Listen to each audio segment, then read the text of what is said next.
Alright, video vlog check everybody, Azrael here, and we are back again for another vlog. This is a tech vlog. This is a follow-up vlog about the brand new Honor X9C 5G from Honor Philippines.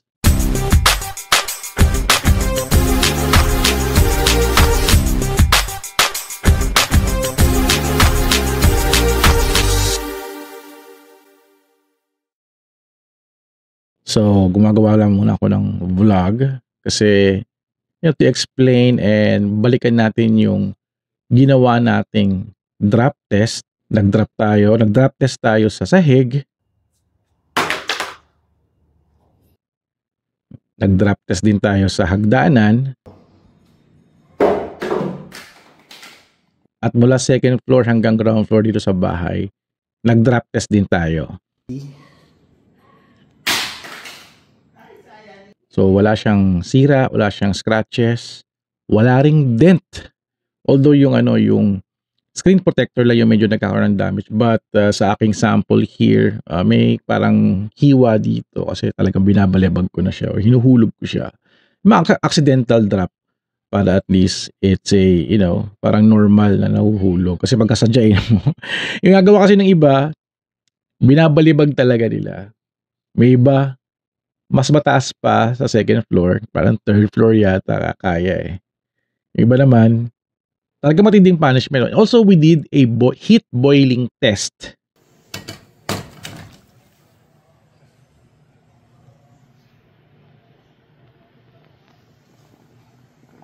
Ayan, napakita niyo yung aking sample na video, no? At medyo yung pinakang nakakatakot na part. I've tried drop test, water test na rin din. Splash test tayo, nag-splash test tayo sa bathtub, no, sa hotel. At okay pa rin si Honor X9C 5G. This is from, atong review ni unit na to, this is from Honor Philippines, no.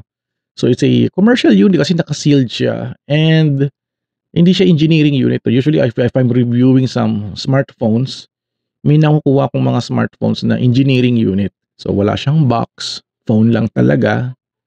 At yun is parang hindi siya pang commercial release yung phone niya, which is meron mga konting bugs, but the camera, the CPU, and other components nito are working.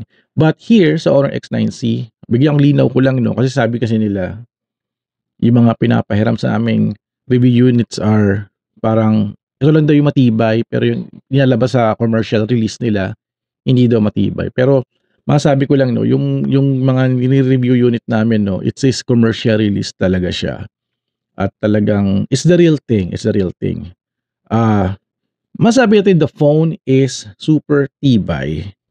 Sa ibang models na may mga kilala akong nabasagan talaga. Nasabi ko yan, kinukwento ko yung totoo yung nangyari, no. At ako luckily, wala pa. Kasi may mga times na itong camera, yung unang-unang nasisira. At may ibang model, no, pag tumatama dito sa gilid, nababasag siya. Pero ito, with different kinds of hulog, hindi binabalibag ko siya, talagang may times na hinampas ko talaga siya. Grabe! Sa sahig, piniikot ko siyang ganon. At kita ko, wala naman siyang gaanong dent. Unlike doon sa Honor X9A, tsaka sa Honor X9B, may mga dent siya dito. So medyo mahina yung dent niya. But the phone na ginagamit ko hanggang ngayon okay pa rin siya. Wala pa rin siyang parang basag or sira. At kita ko yung loob nitong Honor X9C 5G, no. Nag-briefing kami with Honor last year at nakita ko yung loob nito. Yung loob niya, no, parang matindi yung protection niya dito sa gilid. Yung frame ng phone, talagang bakal. Kaya pala medyo mabigat siya ng konti. Pinatibay nila yung all edges, all angle nga daw yung body. Kahit mabagsak siya, mahulog siya, walang dent na mangyayari sa loob to protect, kasi pinoprotektahan niya yung buong CPU tsaka yung mga wiring dito So okay siya. And also dun sa kanyang screen, sabi nila naka-dual tempered glass na daw siya sa screen and also dun sa camera, no? Well, siyempre, if you did a lot of punishment on your phone, possible pa rin niya mabasa kasi it's still a glass pa rin din siya. Yun ang masasabi ko, no? But if you're looking for a, matibay na phone, eto na talaga siya. Although, for the water test, submerged lang talaga, tapos saglit lang siya. I haven't seen a test, like 24-hour test underwater, for example. So, parang ano lang, lublub lang. Siguro na-splash lang, nagpi-picture taking kayo sa ilog or sa swimming pool, nababasa siya, okay lang yun. O submerge ko, sinubmerge yun nung saglit, okay lang din siya. Kasi yun yung IP rating naman niya, no? IPS.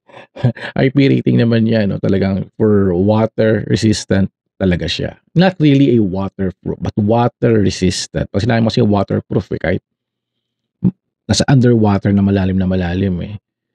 It will still protected, but it's a water resistant phone. So Honor X9C. Also yung sa kwento ko yung boiling test, no. Yung boiling test, may kami niya, may guidelines kami in doing it. It's a way of showing yung heat resistance niya, no. Ano sabi heat resistance, no? Kumbaga yung gaano katagal siyang gagana pag mainit.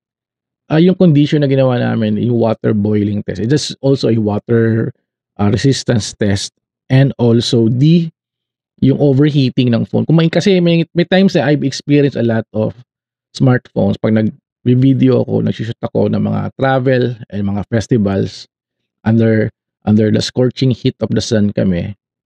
May times talaga yung phone nag-overheat, lalo na pag naka-video ko, no. Pag nag-overheat yung phone, nag-shutdown siya. Although may mga naman lumalabas na notifications na the phone is overheating. So, may mga gano'n. Hindi rin ako pwede mag-charge ng phone kasi pag overheat, hindi siya mag-charge. Mangyayari is yung phone mag-shutdown. Pag nag-shutdown yung phone, palalamigin mo muna. But here sa Honor X9C, after the heat boiling test, yung ibang test ginagawa niya 10 seconds, saglit lang, sausaw lang. Ginawa ko 30 seconds. Medyo nakakatakot nga eh. Pero nagulat ako kahit. Ginawa ko yung 2 beses. If you watch my videos here sa YouTube, ginawa ko siya ng 2 beses. Yung mga pinost ko sa social media, sa TikTok and sa Facebook, para yung second video ko yung nilagay ko, which is very perfect for showing na pakita ko yung phone na Honor X9C, yung nakalubog talaga doon sa kasirola namin at kumukulong tubig. Mainit yung tubig, no? Siyempre, hindi ko na ginawang parang 100C, no? Parang certain, parang kalahati lang siya na still mainit pa din siya. Nung kinuha ko yung phone doon sa kasirola, mainit pa rin talaga. Parang ano ba yung nito, parang 30 ba or 50? Around mga ganon, no.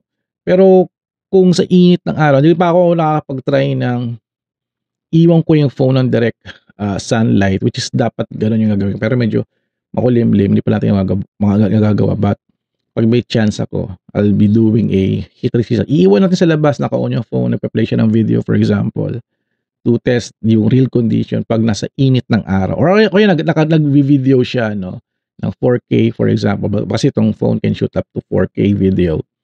Try din natin yung next time. So, I'm doing a vlog magsabi lang ako ng konting commentary about the Honor X9C. And I'll be reading all of your comments, no, sa all over social media. May iba di naniniwala, may iba sabi nila na uto-uto daw tong phone na to, uto-uto daw kami. Kasi yun nga, inuuto namin yung mga tao, and then may mga iba naman disappointed na nasisira nga yung phone sa kanila. Hindi ko alam kung bakit gano'n nangyayari. Maybe because baka matindi talaga yung pagkabalibag, or maybe natsambahan lang talaga. May mga nangyayaring ganong issues eh. Ako, wala pa naman ako nangyayaring ganong experience, but hindi ko kasi alam kung ano yung ginagawa nila, kung binabalibag ba talaga nila, sinasadya nila sirain yung phone, that's just to show na nasisira talaga siya.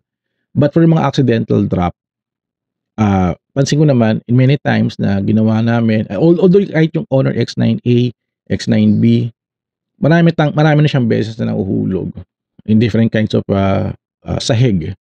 Okay pa rin siya. Magkakaroon lang siya ng dent lang talaga. At nasisira yung screen protector niya kasi ito parang plastic or parang yung screen protector nila, yung quality nila parang may ano dun may material yun Still as hindi siya gano'n katibay.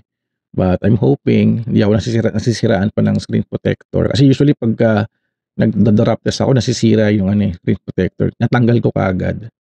Pero ito, hindi pa siya nasisira with some of the multiple test na ginagawa ko for drop test. So kayo, huwag niyong gagayin yung mga ginawa namin na dina-drop test namin kasi we're doing that drop test with the guidelines at kumbaga may controlled condition by Honor Philippines na ganito dapat. Pero may iba kami kakilala mga pasaway. May nakita ako isang katropa namin sa media. New Year kasi namin ito nilabas. Nilagyan niya ng 5-star, paputok yung phone sa ilalim. Tumilapon. Bumagsak. Tinignan yung phone. Buo yung screen. Kaso nga lang banda rito sa yung kanyang back case, yung polycarbonate back case niya. Medyo may itim, parang sunog or something. Pero still, the phone is okay. Pero huwag niyong gagawin yung ginawa ng isang trad media na katropa namin na nilagyan ng 5-star. Yung phone, oh my God. This is doing his own test to show na matibay. Pero wag ganon. Wag kayong magda-drop test. If you're going to buy this, wag kayong magda-drop test. Antayin nyo lang yung accidental drop, which is it will save the phone. Also, maglagay kayo ng yung jelly case protector niya to protect the phone. Kasi may nakilala ko parang hanggang 3rd floor ata niya binagsak yung phone. Sinamahan niya ng jelly case to protect the phone. But kung nakikita niyo yung mga teaser ni Honor Philippines sa social media, parang mag-helicopter. Meron pa nga doon, parang may crane pa yata ako nakita or sasagasaan ng bulldozer or whatever. Abangan nyo sa January 10 sa launching neto. At they'll do the impossible to show na matibay talaga yung phone nila. Also, bukas, ng umaga, may event si Honor Philippines, which is, siya sa social media nakita ko, yung Guinness Book of World of Records attempt dito sa phone na to. Hindi ko alam kung anong gagawin, pero hula ako, baka mag-drop test kami na sabay-sabay. Doon kami lahat na-invite kami. At so maybe 100, 200, 300 people siguro, baka sabay-sabay mag-drop test. Hindi ko alam, nanguhula lang ako.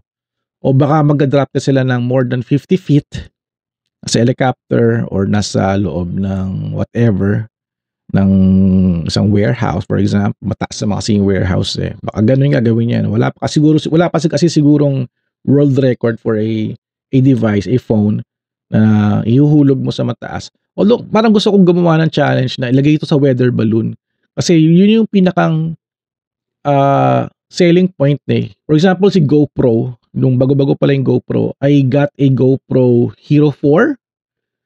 Nung una, ayokong bumili. Sabi ko, matibay ba to? Nung nakita ko, may nag-attempt na nilagay sa hot air balloon, weather balloon pala, sa weather balloon, yung GoPro, at nahulog yung GoPro from space. Kasi pag yung weather balloon kasi napunta sa space, walang hangin doon so nag-freeze yung balloon, pumuputok. So yung kuning nakasabit doon sa weather balloon, mahuhulog, pabalik ng Earth. At nakita ko, yung GoPro, nag-survive. At maraming beses na ako nakita yung mga GoPro, mga nababalibag. Siyempre may casing naman din yun may casing siya. Nababalibag. Still, okay. Sabi ko, matibay ito. So, hopefully, Honor Philippines, if going to do a super mataas na drop test, I suggest yung weather balloon. Gawin nyo yan. Hindi ko alam kung paano nyo gagawin yun. Gusto kong makita yung Honor phone na mahuhulog from space tapos naka-record pa. Or naka-livestream. Ewan ko, paano gagawin yun? Pero marami na nakagawa nun and hopefully, gawin nyo to soon. Maybe after the helicopter stunt na gagawin nyo, na ihuhulog yung Honor X9C sa helicopter. Medyo siyempre mataas na rin din yung gagawin nila. 100 feet, 300 feet. Ganun ba kataas ang helicopter? Hindi ko alam nakakatakot yung gagawin nila. But still, just to showcase, I'm very sure na kayang-kaya ni Honor X9C. Kasi nakita ko talaga yung loob ng phone, yung framing talaga niya. Sobrang bakal talaga yung nilagay nila. Yung material niya. Kasi kami ng chance to look what's inside eh. Sobrang tibay niya.